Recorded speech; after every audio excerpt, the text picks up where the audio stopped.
Olá, o podcast de hoje vai fazer uma conversa que com certeza é abençoada. Nós vamos conversar com o pastor Rafael Abdala, ele que é um jovem pastor, 23 anos, já é pastor. Pastor, ser jovem assim dificulta ser o pastor? Vamos começar já com essa pergunta, porque Vamos isso eu ao acho que ponto. todo mundo pergunta isso. Mas esse pastor é muito jovem, ele é muito bom, mas é muito jovem. Dificulta? Quando eu assumi a primeira igreja, eu tinha 23, né? Já vão quase 6 anos, estou com 29, completo 30 agora nesse ano. Um grande desafio por vários aspectos. Primeiro, pela dimensão do tamanho da igreja, que já era aquele tempo quando eu assumi. Segundo, pelo grande desafio de suceder um homem de Deus, uma liderança estratégica, não só na cidade como no estado, que foi e é o pastor Doronésio. E terceiro, por conta essencialmente da idade, dos desafios que traz. Eu me lembro que quando eu assumi o ministério, eu ainda era solteiro, estava noivo, mas noivo não é estado civil. Então eu me casei em setembro, assumi a igreja anteriormente em março. E os desafios da idade, a gente precisa aprender algumas coisas. A primeira delas é que nenhuma organização, e aí a gente pode tratar a igreja essencialmente nesse aspecto como uma organização, nenhuma organização prospera sem a bênção dos anciãos. Então, hoje nós repousamos sobre os ombros de gente que fez muito mais que nós quando havia muito menos recurso. Hoje eu chego para pregar num culto, Ricardo, você conhece a nossa estrutura, participa conosco, eu estaciono meu carro num estacionamento que fica atrás da igreja, entro, tem um ar-condicionado e uma cadeira. Mas em 1959, quando a nossa igreja foi fundada, em 1944, quando iniciou o ponto de pregação aqui na cidade, os nossos primeiros irmãos se reuniam debaixo de uma árvore. Os nossos primeiros irmãos, quando a igreja era na Pedro Caetano com a Joaquim da Silva Lima, a cidade não era asfaltada, muitos iam de chuva, colocavam sacola nos pés para poder fazer o serviço ao Senhor. Então, nós estamos ancorados nesse povo. Com certeza, a verdade é que, para quem não sabe, o pastor Rafael é o pastor da Primeira Igreja Batista de Guarapari, que é uma igreja hoje grande, é uma igreja que tem muitos membros. Quantos membros tem hoje, pastor? Hoje nós temos 1.600 membros. Tem um templo maravilhoso, dois templos aqui no centro de Guarapari. Uma frequência semanal de umas 2.000 pessoas, entre membros, frequentadores e quem passa pela nossa estrutura semanalmente. Agora, os evangélicos, eles começaram a ganhar corpo no Brasil recentemente, né? Um movimento que cresceu muito. Mas nessa época, em 1949, quando começou aqui, como é que era a Igreja Batista nesse momento? Uhum. Naquele tempo, veja, a nossa igreja, a ideia da igreja evangélica é que, essencialmente, dentro da nossa tradição, desde a Reforma Protestante, essencialmente ninguém abre uma igreja evangélica. A igreja evangélica, ela nasce. Então, se ela nasce, ela é filha de alguém. A nossa igreja é filha da primeira Igreja Batista de Vitória. Então, já havia o movimento lá? Já havia o movimento em Vitória, hoje com 120 anos. Okay? Então, naquele tempo, o nosso balneário, que sempre foi um balneário, né, muito almejado, a nossa cidade é maravilhosa, naquele tempo, um colportor, ele decidiu abrir aqui um ponto de pregação, Plínio de Andrade. Isso era no que hoje, para nós, é a prainha de Muquixaba. Sim. Debaixo de uma árvore. Naquele tempo, então, não tinham edifícios da tradição evangélica, não tinham prédios, não tinham casas, não havia nada disso. Então, começa debaixo de uma árvore, vai ganhando corpo, algumas famílias se juntam. Em 1959, quer dizer, alguns anos após 1944, a primeira igreja de Vitória entende que Guarapari pode andar sozinho, sem a tutela. Então, nasce a nossa igreja, em 12 de dezembro. Na época, ali entre a Joaquim da Silva Lima e a Pedro Caetano, onde hoje tem a estrutura do Hotel Vieira. Sim. Ali começou. Agora, vamos falar um pouco mais. Vou te chamar de você, porque você é novo, claro. Né? É novo e, assim, mas eu vi a sua história aqui. Normalmente, o evangélico ele vem de uma tradição dentro de casa, né? Porque a família é evangélica, frequenta os cultos. Mas você foi o primeiro a ser evangélico da sua família e acabou sendo pastor. Como é que se deu isso aí? Por que se deu isso? Porque normalmente a família católica, por exemplo, minha família é católica, eu estudei no colégio de freira, fui batizado, aquela primeira comunhão, e acabei ficando na igreja católica, né? Frequento a igreja batista, frequento a igreja católica, porque tem essa visão de que o cristão está ali e está naquele momento, mas por que você... E como foi essa transformação de você entrar para a igreja evangélica? É uma excelente pergunta que aponta assim, para a graça de Deus. A minha família, ela não apenas assim, não era evangélica, porque não há problema algum em não ser ou em professar outra fé, as pessoas vão tendo a sua caminhada, a sua construção de vida, e cada um tem a sua convicção de fé. Mas a minha família não tinha profissão religiosa, não eram de frequentar a igreja, seja essa, aquela ou aquela outra. A história é mais ou menos assim. O meu avô foi um homem muito rico, ele foi um homem de muitas posses, e abrindo o ramo de negócio dele, ele foi morando em várias partes do Brasil. Por alguns deslizes da vida dele, ele quebrou, ele faliu, ele ficou sem nada. Uma falência sistêmica e completa. E pelos desígnios divinos, ele resolve quebrar em 1994, o ano que eu nasci. Então, eu já nasci numa família sem recurso. Paralelo a isso, o meu pai, filho desse meu avô, ele era tetraplégico. Ele tinha uma... Na verdade, Ricardo, tetraplegia para encurtar a história. O meu pai era distônico muscular. Sim. Tal qual um tetraplégico, ele não tinha controle motor de nenhum movimento, mas ele não perdeu a sensibilidade. Então, ele tinha os estímulos. O que, por um lado, possibilitou ele ter um filho, mas, por outro lado, ele agonizou de dor até a morte. Então, ele era um cenário muito ruim. Então, eu cresci nesse cenário, primeiro, da restrição financeira e, segundo, da doença do meu pai, que, quando, nos tempos áureos do meu avô, antes de eu nascer, tinha uma série de cuidadores, enfermeiros e tudo que o dinheiro podia viabilizar. Com a falência, ele passou a não ter ninguém por ele, a não ser o filho que estava crescendo, a mãe, minha avó, e essa estrutura familiar sem recurso. Então, eu cresço nesse cenário de uma família de uma falência enorme financeira. Deus mandou muitos sinais de graças, nós nunca passamos fome. Sim. Mas eu tenho muitas memórias de comida racionada, fui entender o que era carne muito tempo depois, enfim. Não vem ao caso.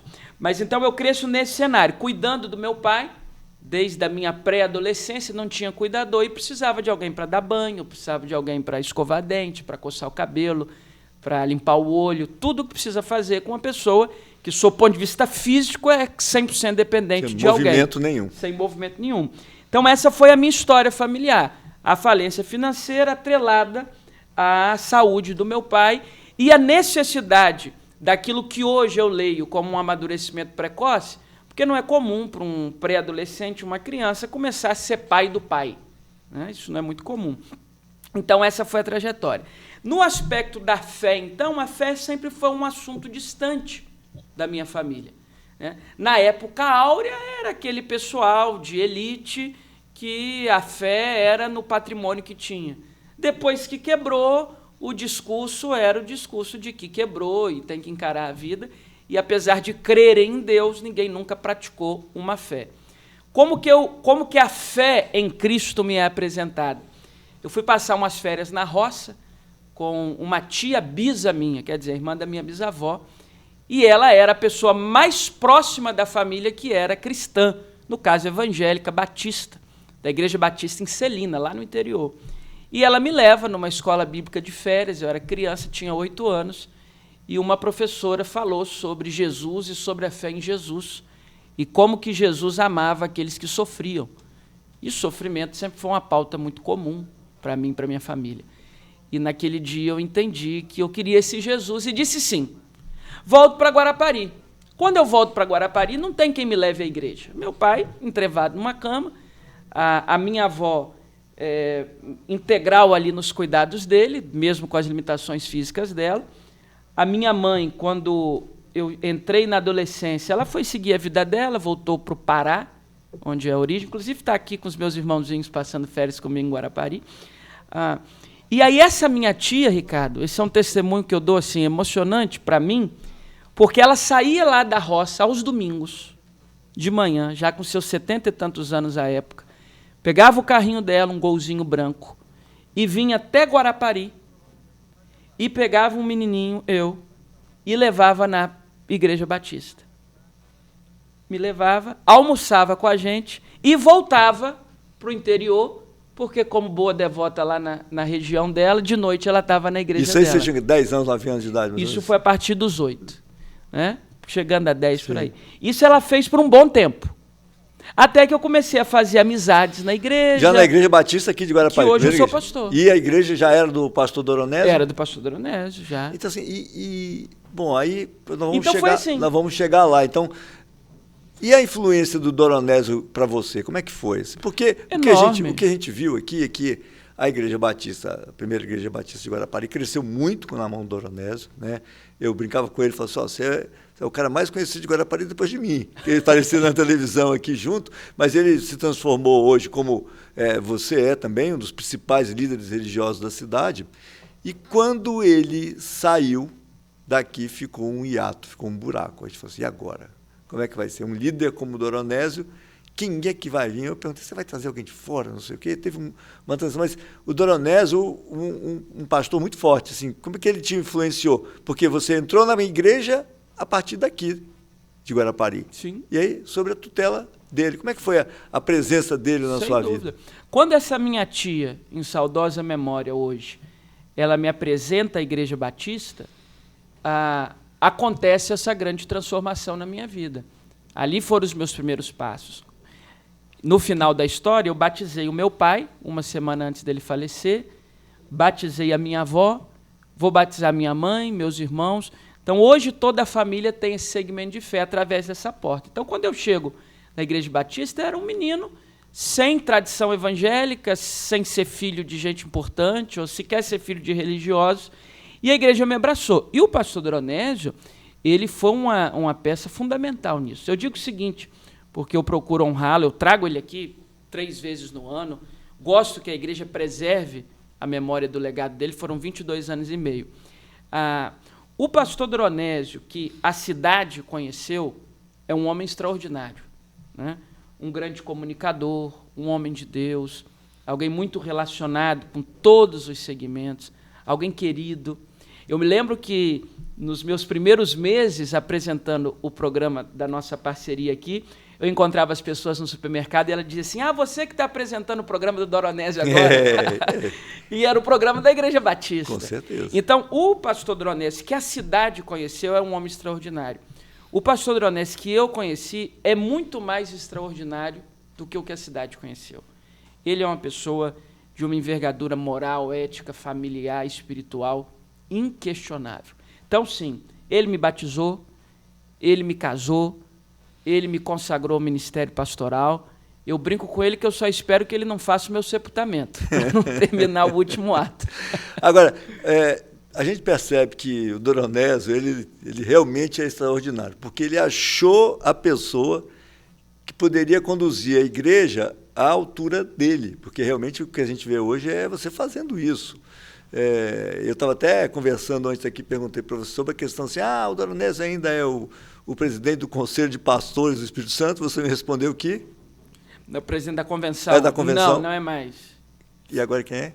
Eu estou como presidente. Então, quer dizer, você já assumiu uma posição que ele tinha galgado com anos e anos e anos ali como pastor, e você rapidinho já ascendeu. A sua característica, assim, é interessante que a gente vê você falando, a sua facilidade em falar, ela é muito grande. Assim, a gente que fala também, que faz programa, que é jornalista, sabe que a pessoa tem que ser muito bem treinada, ter um pensamento rápido e ter uma boa memória. Mas, assim, o seu speech, o seu discurso, a sua pregação, ela é muito envolvente.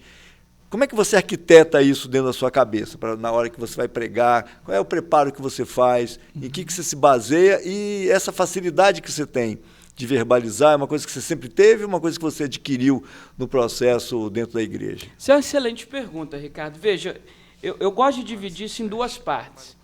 A primeira parte é aquilo que a tradição da nossa fé chama de dom. A Bíblia vai dizer isso aí você tem, você pode que ter Deus derramou dons sobre o povo. E não apenas dons sob o ponto de vista do segmento religioso. Por exemplo, você como grande jornalista e comunicador da nossa cidade, não necessariamente o seu segmento é um segmento religioso, é um segmento profissional, um segmento de mercado, um segmento informativo, um segmento, né, dos comunicólogos. Mas, mesmo assim, é um dom. Porque Deus não derramou dons apenas sobre quem atua no aspecto religioso. Deus derramou dons sobre todo mundo. Se você pega uma obra do Picasso, se você pega uma obra do Monet, não importa a fé que eles professavam, ninguém pode acreditar que aquela aptidão veio do nada, sim, ou de uma explosão cósmica.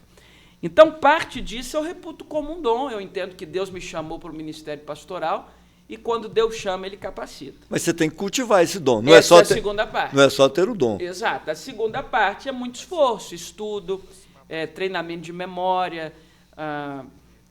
Eu não gosto de usar a expressão técnicas, porque a técnica tem muito a ver com o mercado. A religião, ao contrário do que muita gente pensa, não é um mercado. Nosso trabalho é espiritual. Então, não existe técnica de convencimento. O que existe é retórica. O que existe são moldes de oratória. Então, a gente vai aprendendo a olhar no olho das pessoas, a construir raciocínios de maneira clara. Dentro dessa parte que a gente chama, entre todas as aspas, de técnica, o que eu aprendi cedo foi o seguinte: eu sou de uma escola, que é a escola da pregação bíblica expositiva. O que significa isso? Como qualquer segmento, talvez quem ouve aqui o seu podcast, a gente do mercado da construção ou do mercado da saúde, do que for.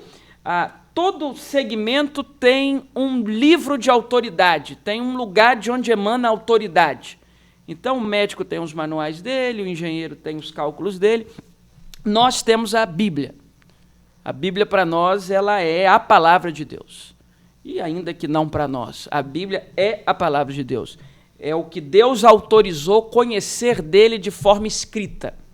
Então, qual que é o meu papel como religioso? É transformar a linguagem dessa palavra, que foi escrita há muito tempo, em contextos diferentes, em culturas diferentes, trazer isso de forma acessível a um auditório. E qual que é o desafio de hoje? Porque o nosso auditório é misto. Você pega um culto lá da nossa igreja, tem lotado, tem gente de todos os segmentos, de todos os graus, de todas as perspectivas. Então, você precisa, primeiro, de um discurso médio que alcance todas as pessoas. E qual que é a facilidade? A facilidade é que nós, religiosos, o pastor, o padre, o líder religioso, ele não precisa inventar nada novo. Já está tudo ali escrito. O nosso papel é facilitar esse aprendizado. Então, sim, a primeira parte é um dom, mas a segunda parte é estudando essa palavra que nos autoriza e entendendo como é que eu transformo isso aqui para hoje. Porque, para mim, esse é o grande desafio de uma igreja. É proferir no domingo um discurso que faça sentido na segunda-feira. Porque no domingo é tudo maravilhoso. Você está debaixo de um lugar. Hoje a realidade de muitas das igrejas, né? Você tem lá um ar-condicionado, você tem uma cadeira confortável, você tem gente que pensa como você. Você espalha para o outro dia. Segunda-feira, eu preciso de um sermão que funcione na cabeça da segunda-feira da minha ovelha, porque no domingo é tudo muito fácil. Agora, o que a gente vê é que assim, o movimento ele evolui. Eu me lembro que eu, como católico, tinha a igreja batista lá do lado da minha casa, ali na Beira-Mar, morava lá no centro, e a gente passava na porta da igreja batista, era quase assim, profano entrar ali, porque ali era um outro mundo, né? Hoje isso mudou, os evangélicos, eles têm quase uma maioria já no Brasil também. A igreja evangélica ela se firmou, isso já praticamente não existe mais. E depois surgiram essas igrejas também, que eram igrejas que formavam a partir de uma pessoa. E hoje o que a gente está vendo é que há na internet, né, nas redes sociais, vários pastores, que são pastores, que estão ali e que, na verdade, não estão nem muito pregando, como o senhor colocou essa situação, né, que o seu papel é evangelizar a partir da Bíblia. Como é que você vê esses pastores que hoje estão com milhões de seguidores, que fazem cultos com milhões de pessoas, são jovens, né? E que, na verdade, eles pregam mais comportamento, né? Tem o pastor Cláudio, que fala abertamente das relações de família. Como é que o senhor vê esse tipo de movimento? A Bíblia diz o seguinte, Ricardo, que a graça de Deus ela é multiforme. E que nós somos dispenseiros dessa graça multiforme. Então, Deus se manifesta de várias formas. Como há uma grande fragilidade nas estruturas humanas familiares, Deus levanta um Cláudio Duarte, Deus levanta um Josué Gonçalves, Deus levanta um Estevão Fernandes. Estou citando aqui nomes confiáveis do segmento de família. Como há muita gente enrolada na área financeira, Deus levanta grandes oradores para ensinar o povo a mordomia do dinheiro ou a como gerir as suas finanças. Como há muitos déficits emocionais, Deus levanta gente que consegue atingir o coração, a alma das pessoas. Então, a graça de Deus está se espalhando. Agora, como em todo segmento, isso não é um privilégio da fé evangélica, como em todo segmento, você vai ter gente bem intencionada e gente mal intencionada. Como em todo segmento, você vai ver gente que vai olhar para um fiel ou para um cliente, para usar a linguagem de mercado, ou para nós, um fiel. Tem gente que vai olhar para o fiel como um ser humano que precisa de ajuda. Tem gente que vai olhar com o fiel como uma máquina de dinheiro, como alguém para explorar. Então, em todos os segmentos.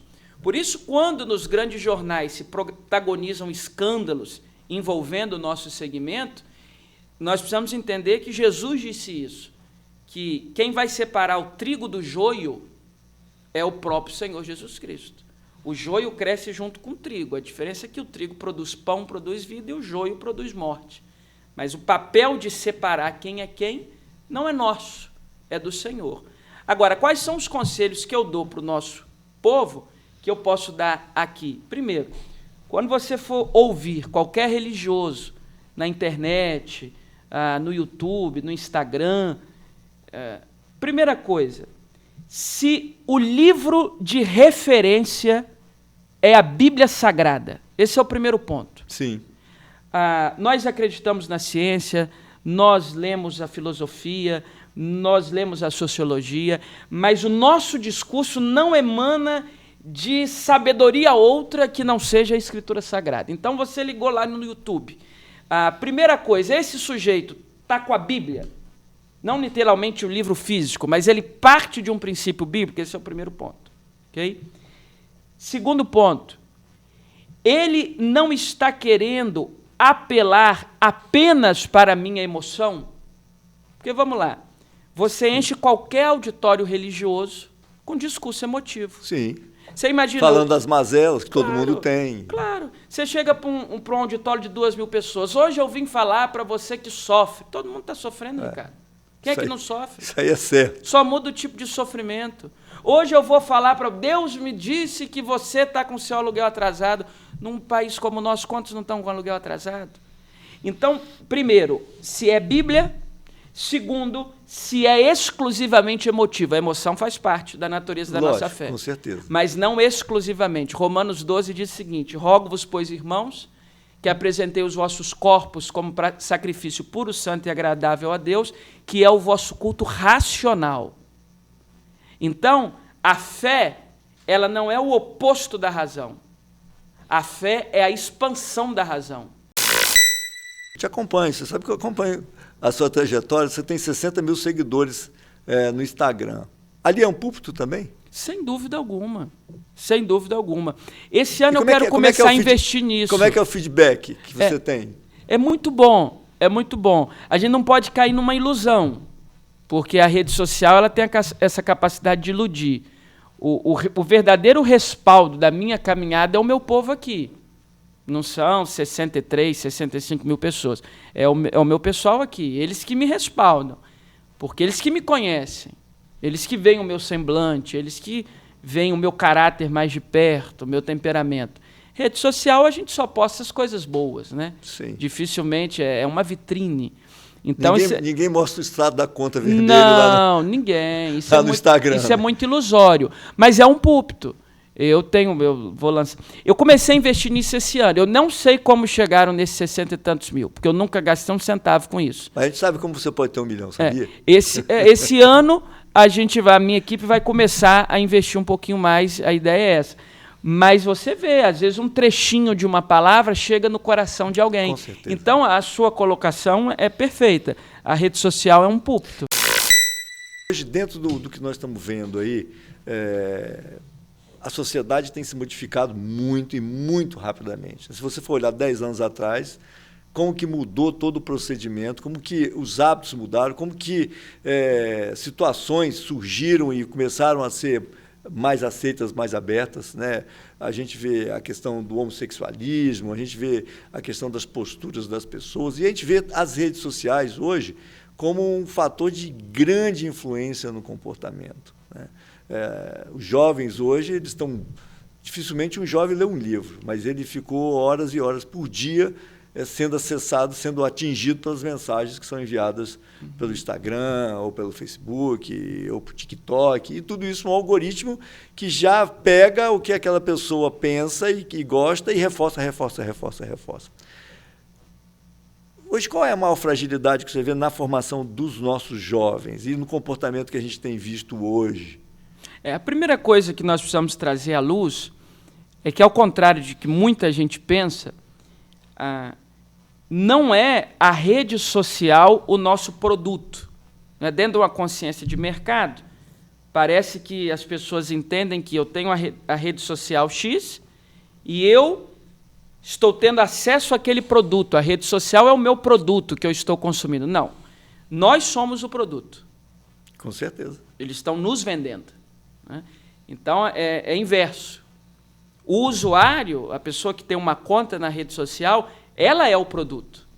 E a rede social é o nosso contratante. Ela está nos vendendo, vendendo os nossos gostos, né? O nome é até bonitinho, cookie, né? Biscoito. Ela vai catalogando ali. Hoje você pega, não sei, esses dias eu estava lá com a minha esposa e a gente estava falando de comprar um tênis.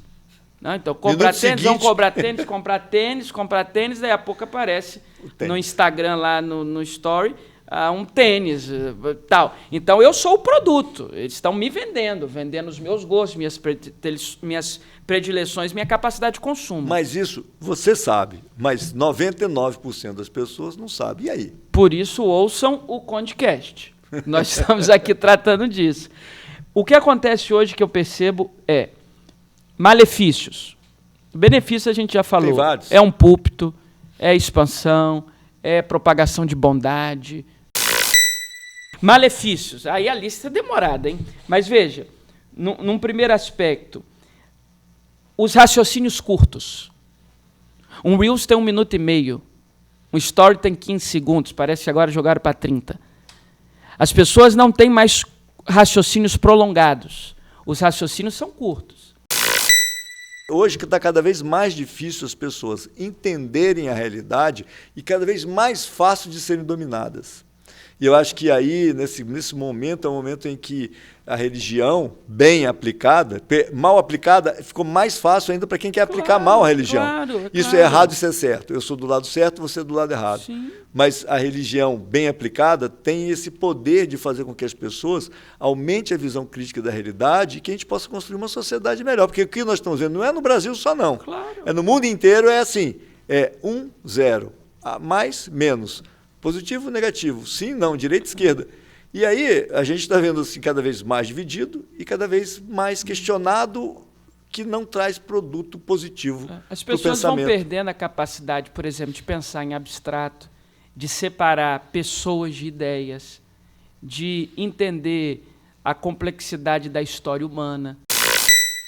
Bom, pastor, eu acho que a gente podia ficar conversando aqui horas e horas, mas a conversa ela tem um certo limite. Eu queria agradecer a sua presença, eu queria te dar um mimo aqui, que é a caneca do podcast, que você pode deixar ele lá no seu escritório. Obrigado. E dizer que a gente espera que a sua carreira continue do jeito que está, ela é meteórica, a gente sabe disso. É um orgulho para a cidade, né? Eu falo assim que tem horas que eu tiro o chapéu, não para você, mas tiro o chapéu para Doronésio. Falei, Doronésio, o bicho é danado mesmo. Ele gerou um pastor aqui que não só a altura, mas que vai superá-lo, e eu tenho certeza disso, e tenho certeza que sua carreira é longa, e eu quero poder te acompanhar esse tempo todo. Obrigado pela sua presença aqui, espero que vocês tenham gostado desse podcast, e logo, logo vem outro tema.